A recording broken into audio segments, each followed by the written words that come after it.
looking to the future. Okay, we start.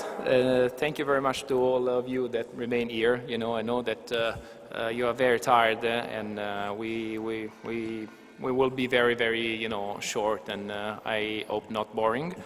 And first of all, I want to thank Francesco for the invitation to especially to the Young Ship Owner Group, of the members of the Young Ship Owner Group. We were being invited since the first edition of the Shipping and Law, and we thank very much Francesco for the opportunity that he gives each year to us and the trust that gives into to us members of the Young Ship Owners and to the young in general.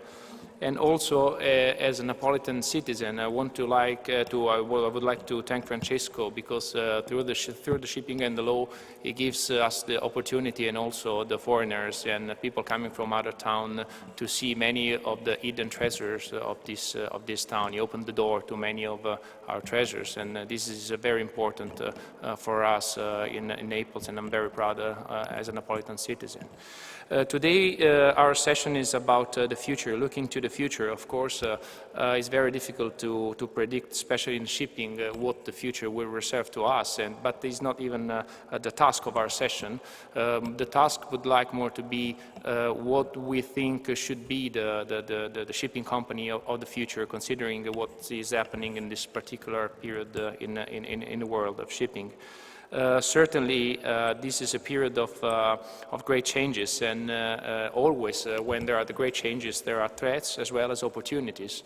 The big threats we are facing as ship-owning companies today are mainly the dimensions of our competitors, which are bigger and bigger, and the competition. Another threat, of course, is the competition, which is more and more aggressive. But on the other side, there are also and always several opportunities we need and we can exploit in the future.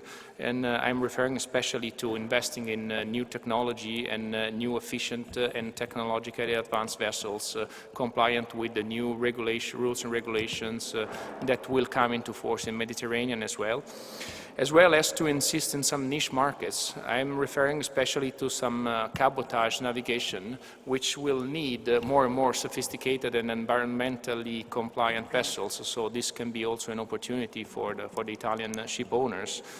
Another opportunity linked always to the environmental protection and in line with what the European community is asking to us could be, and this is probably something new for the ship owners, to invest in logistics for the ship owners. So the ship owner can start to be also an entrepreneur investing in onshore activities and in projects linked that will link the logistics and onshore to the floating vessels. I'm referring especially to coastal tanks for example, for LNG, and at the same time to buy a vessel that can provide LNG to the new vessels, LNG-propelled vessels, as well as any other logistic integrated project. The vessels that we have to buy and we have to bet on in the future will be always more and more efficient vessels, but the efficiency, we need to take care about this word as the key factor for the competitiveness of the future, not only as if ship efficient in terms of performance or environmental protection, but also our companies should start to be more and more efficient. This means that as a ship owner, we need to do some step forward in structuring our company with more and more skilled personnel inside the company. And we need to managerialize the company, and that means to hire more and more managers close to the ship owners. I believe that in the future we will see a different role of the ship owner itself.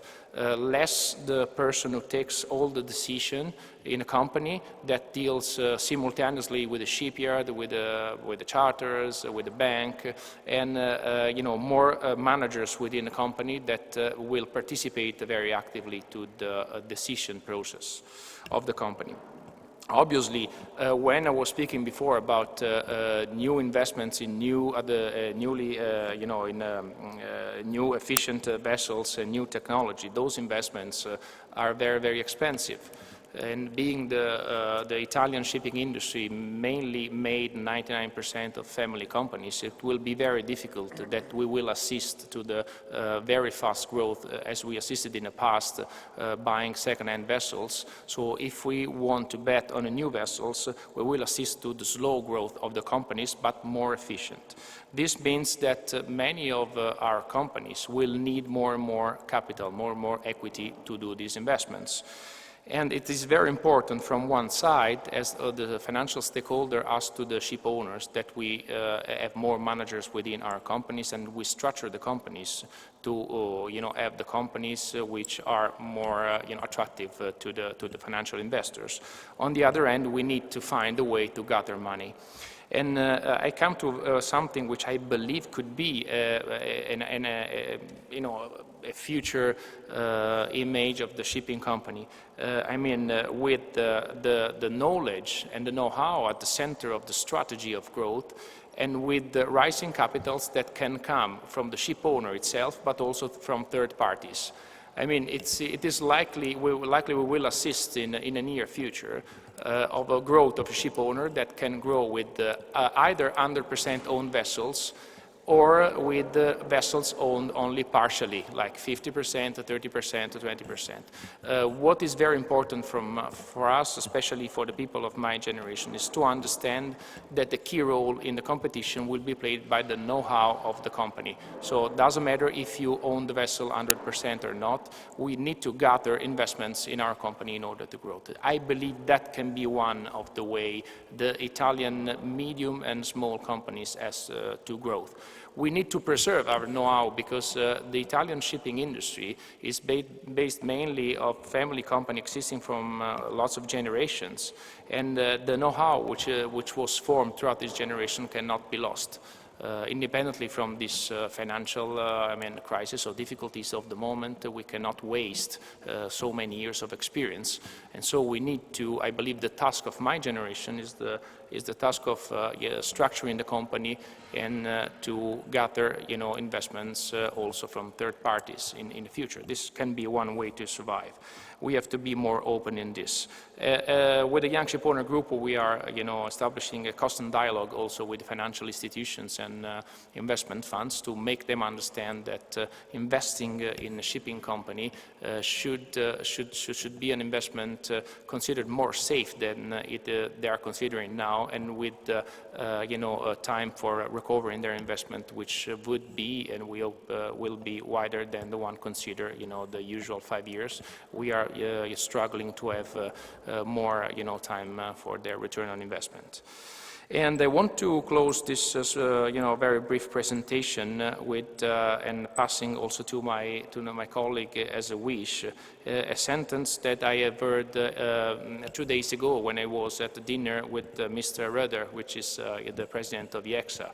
We were talking about, at the Circolo Italia in a dinner, we were talking about the future, and I showed to Mr. Röder my concern, my generation about, how get along with these difficulties in this world, this trouble, and these difficulties in predict what will happen. So every decision is I felt very tough on our shoulders, of my generation. And he said that, it was the same for him as well, when he entered into his company, because each generation has its own difficulties. And then he said me something which I believe is very important. When you inherit a company, you do not inherit the company, but you inherit an opportunity.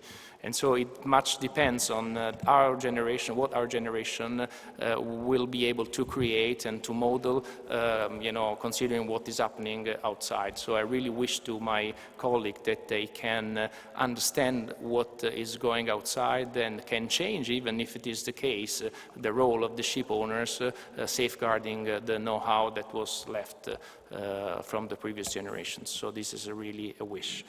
We will go into this session speaking about what will be next and what the future will reserve for our companies.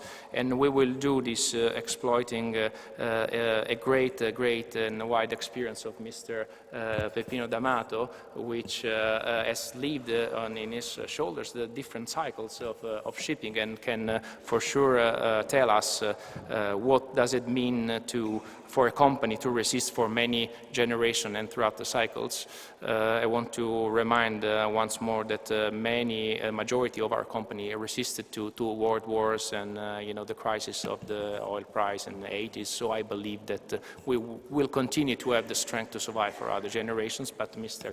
D'Amato for sure will also explain that, as well as we will exploit all the experience of the other panelists. My very good friend Giacomo Gavarone, who is working in a very important Italian firm with a great success, and though he's very young, he will tell us about what would be probably the shipping of the future, as well as Mr. Tefilis, which is a young and experienced man as well. So I really hope that they can give an outlook to all the present people about the future of the shipping.